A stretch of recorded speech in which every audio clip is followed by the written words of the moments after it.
You know that cough? Yeah. The one that just seems to stick around forever, way after you thought you kicked that cold. Oh, yeah, the lingering one. Right. And you start wondering, maybe it's just bronchitis. But then the next thought is, wait, am I contagious? Can I give this thing to someone else? It's such a common worry. And honestly, there's a lot of confusing info out there, maybe even some misinformation. It makes it hard when you're just trying to figure out if you need to, quarantine yourself on the couch. Exactly. It's something lots of us think we get, but there's actually quite a bit more to it, especially that whole contagion piece. What are some of the biggest things we're going to clear up today? Well, our mission is really to sort of cut through the noise. We're going to unpack what bronchitis actually is, figure out when it's contagious, and importantly, when it's not. Okay. And then how it spreads, and crucially, what you can do. Practical stuff to protect yourself, protect others. We'll hit some surprising facts, clear up those common myths. Good. Let's start right there with contagion, because I understand it really boils down to which type of bronchitis we're actually talking about. It affects the airways, right? Yeah. But there are two kinds. That's the absolute key distinction. Yes, bronchitis means inflamed airways, the bronchi, in your lungs. And you've got two main types, acute and chronic.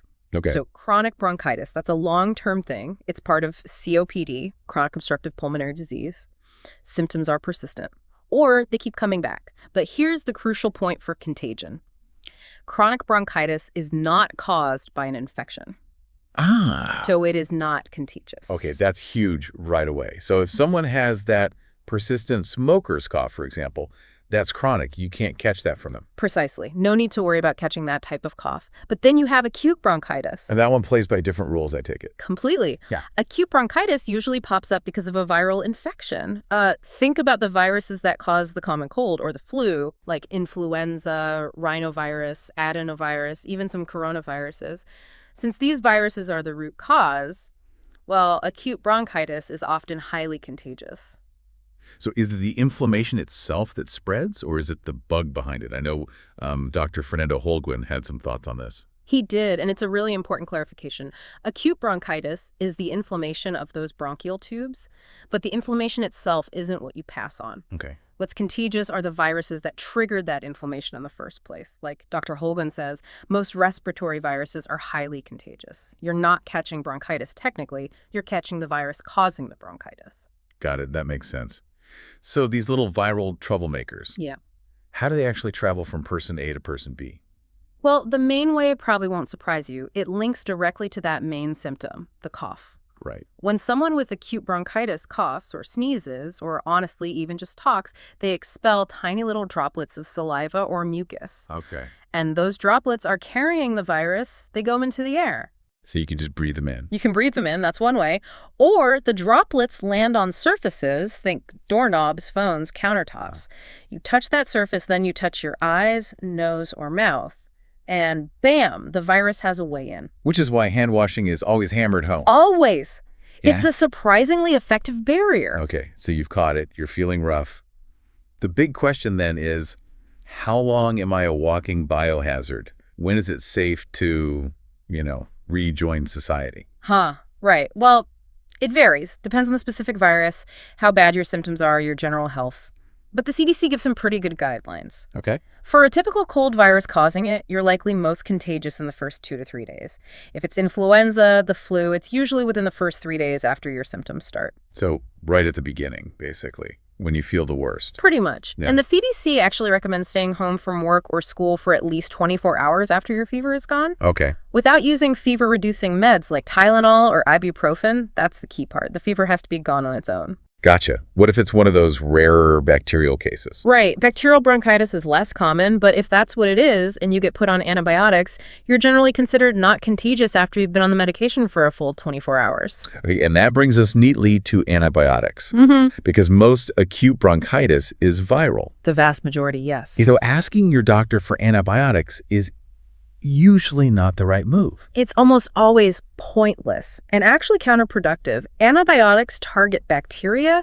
They do absolutely nothing against viruses. Right. So taking them for viral bronchitis won't make you better, it won't shorten the illness, and it contributes to the huge problem of antibiotic resistance. Which affects everyone. Exactly. It's a serious public health issue. So Doctors will only prescribe them if they strongly suspect or confirm a bacterial cause, usually if things are quite severe or just not getting better after a while. Okay, super important distinction. Yeah.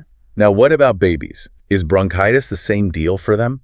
Because parents worry, obviously. Yeah, and it's a slightly different picture in infants. What often gets called bronchitis in adults can overlap with or actually be something called bronchiolitis in babies. Bronchiolitis. Okay, what's the difference? It affects the smaller airways, the bronchioles. It's most common in kids under 2. And crucially, it's often caused by really contagious viruses like RSV. Yes, RSV. Yeah, you hear a lot about that. You do. Respiratory syncytial virus, or influenza. And the issue is bronchiolitis can cause much more serious breathing problems for little ones compared to typical adult bronchitis. So it can be more severe for them. Definitely can be, and often needs closer medical watching. So similar symptoms maybe, but different implications, higher risks for infants. Okay, so knowing all this, the contagiousness, the different types, what can we actually do to try and avoid getting acute bronchitis in the first place, especially if you're maybe more vulnerable? Right, prevention is key. And thankfully, a lot of it is stuff we already know, but maybe need reminding of its power. Number 1, hygiene. Hand washing again. You bet. Wash your hands frequently, thoroughly, soap and water at least 20 seconds, especially after being in public, before eating, after blowing your nose, or if you're around someone sick. And the other part of that, try really hard not to touch your face. Eyes, nose, mouth labor, those are easy entry points for viruses. It sounds so simple, but it's hard to break that habit sometimes. It really is, but it's effective. Then, of course, vaccinations. Flu shot, COVID boosters. Absolutely. Since influenza and certain coronaviruses are common culprits behind acute bronchitis, getting those annual flu shots and staying up to date on COVID boosters really cuts down your risk. And even if you do get sick, it's usually milder, right? That's often the case, yes. Milder illness, so big benefit there. What about just general immune health? Does that play a role? Huge role. Think foundationally. Good nutrition, regular exercise, but not overdoing it, adequate sleep, managing stress. These things genuinely strengthen your body's defenses. Wait, overdoing exercise can be bad. Yeah, it's interesting. Moderate exercise is great for immunity, but really intense overtraining, especially when viruses are circulating heavily, can actually temporarily suppress your immune function. So finding that right balance is important. Good to know. What about, like, cleaning surfaces? You mentioned droplets landing. Right. Viruses can survive on things like doorknobs, phones, keyboards for up to 48 hours sometimes. Wow, that long. Yep. So especially if someone's sick at home, regularly wiping down those high-touch surfaces with a disinfectant can definitely help reduce spread. And avoiding irritants. I assume smoking is a big one here. Massive. Smoking is the #1 cause of chronic bronchitis, but it also seriously increases your risk for acute bronchitis and makes recovery harder. So avoiding tobacco smoke first or secondhand is critical. Same goes for other lung irritants like heavy pollution or chemical fumes if you can. Any quick thoughts on supplements? People always ask about vitamin C or zinc. Yeah, the evidence is, well, some studies suggest vitamin C might slightly reduce how long or severe a cold is. And zinc lozenges, if you start them within 24 hours of symptoms appearing, might shorten a cold's duration. Okay. But the effects aren't dramatic, and with zinc, you need to be careful not to take too much. The NIH suggests adults stick below 40 milligrams per day total. Good to know. And masks. Still relevant here. Definitely can be. If you have underlying lung issues like asthma or COPD or a weakened immune system, wearing a mask in crowded indoor spaces, especially during peak season, can offer extra protection. Makes sense. And of course, if you are the one who's sick with a cough, wearing a mask is a really considerate way to help stop yourself from spreading those droplets to others. Right. It works both ways. Okay, so let's recap quickly. What exactly is happening inside your chest when you have bronchitis? What are those telltale symptoms? So your main airways, the bronchi, they get irritated and inflamed. Imagine them getting red and swollen inside. Yeah. That swelling, plus your body making extra mucus to try and flush things out, narrows the passageway for air. Hence the cough. Exactly. That persistent cough is usually the main event, trying to clear that mucus. But you can also feel fatigue, maybe run a mild fever, get some chest tightness or discomfort. Sometimes that wheezing sound. Yep, wheezing or feeling a bit short of breath can happen too, all because those airways are narrower and irritated. And just to lock it in, Acute is mostly viral. Chronic is usually from long-term irritation, like smoking. That's the core takeaway. Acute. Think cold viruses, flu viruses, RSV, sometimes bacteria, but less often. Chronic. Think long-term exposure, cigarette smoke is the big one, but also air pollution, workplace fumes, sometimes allergens. Can also be linked to underlying COPD or even things like GERD in some cases. Now, the scary question, is bronchitis dangerous? It feels like a bad cold for most, but can it be worse? For most healthy adults, acute bronchitis is usually what we call self-limiting. It's annoying, makes you feel rotten for a bit, but it goes away on its own with rest. But, and this is a really important but, for certain groups, it can be serious. We're talking infants and very young children, older adults, people who already have lung conditions like asthma or COPD, or anyone with a weakened immune system. For those groups, it's a bigger risk. A much bigger risk. It can lead to complications. In fact, the CDC notes that bronchitis contributes to around 350 deaths each year in the U.S. And most of those deaths are within those vulnerable populations. So while it's often mild for the average person, we can't dismiss it as always harmless. That definitely puts it in perspective. So when does that lingering cough or feeling unwell cross the line into, I need to call my doctor? Good question. For acute bronchitis, there are definite warning signs. If your cough drags on for more than 3 weeks, 3 weeks, okay. or if you develop a high fever, like over 100.4 Fahrenheit, or get chills, if you start feeling really short of breath or have actual chest pain. Also, look at what you're coughing up. If the mucus turns bloody or really thick and discolored, that warrants a checkup. And definitely, if you have an underlying condition like asthma or COPD and your bronchitis symptoms seem to be getting worse, don't wait. Call your provider. And for chronic bronchitis, it's not really about waiting for warning signs, is it? It's more ongoing management. Exactly. Chronic bronchitis isn't something you just wait out. It's a serious long-term illness.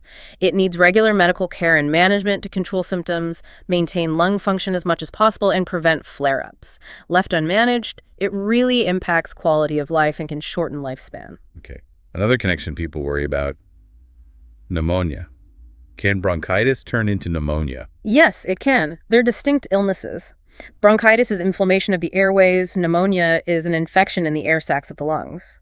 But the inflammation and potential damage from bronchitis, especially if it's severe or bacterial, can sometimes make the lungs more vulnerable to a secondary infection like pneumonia. So the bronchitis sort of paves the way. In some cases, yes. Particularly in those vulnerable groups we mentioned, older adults, people with lung disease, weakened immunity. If bronchitis symptoms suddenly worsen significantly high fever spikes, breathing gets much harder, sharp chest pain pneumonia is a possibility that needs prompt medical evaluation. So don't ignore worsening symptoms. Never ignore worsening respiratory symptoms. Better safe than sorry. Okay, let's wrap up with some really practical do's and don'ts. For the average person dealing with typical acute bronchitis, what's the best self-care approach? Right. For most people, it's about managing symptoms while your body fights off the virus. So the DOs, definitely rest. Your body needs energy to recover. Makes sense. Drink lots of fluids, water, broth, tea. Helps thin out that mucus, making it easier to cough up. Using a humidifier or taking steamy showers can also help soothe airways. What about over-the-counter meds? Yeah, things like acetaminophen or ibuprofen can help with fever and general aches or chest discomfort. Some people find cough drops or honey helpful for throat irritation, though cough suppressants are debatable. Sometimes you want to cough up the mucus. Okay, and the don'ts, just as important. Absolutely. Number one, don't smoke. Or be around smoke. It will absolutely make things worse and prolong recovery. Right. Avoid other lung irritants, too, if possible. And, as we've stressed, don't push for antibiotics if your doctor says it's viral. They won't help and cause other problems. Got it. And for people with chronic bronchitis, the doctor might add other things. Yes, for chronic bronchitis or even sometimes severe acute cases in people with asthma, doctors might prescribe inhalers, bronchodilators to open airways, or inhaled corticosteroids to reduce inflammation directly in the lungs. But that's under medical guidance. This has been incredibly helpful. We've really unpacked that acute versus chronic difference, especially for contagion, how these viruses actually spread, and crucially, all those prevention steps. Yeah, knowing the difference between catching the virus versus catching the inflammation is key. And understanding how it moves around helps make sense of things like hand washing and covering coughs. It empowers you, really. It absolutely does. It feels less like just getting hit by random illnesses and more like understanding the landscape you're navigating. Exactly. It shifts you from just reacting when you get sick to maybe being a bit more proactive about your daily health environment. Which leads perfectly to our final thought for you, the listener. How might digging deeper into something seemingly common, like bronchitis, change how you approach your health overall? Could understanding these details empower you not just to manage sickness, but to actually optimize your well-being day to day, maybe even anticipate your body's needs instead of just reacting when symptoms shout for attention? Something to think about.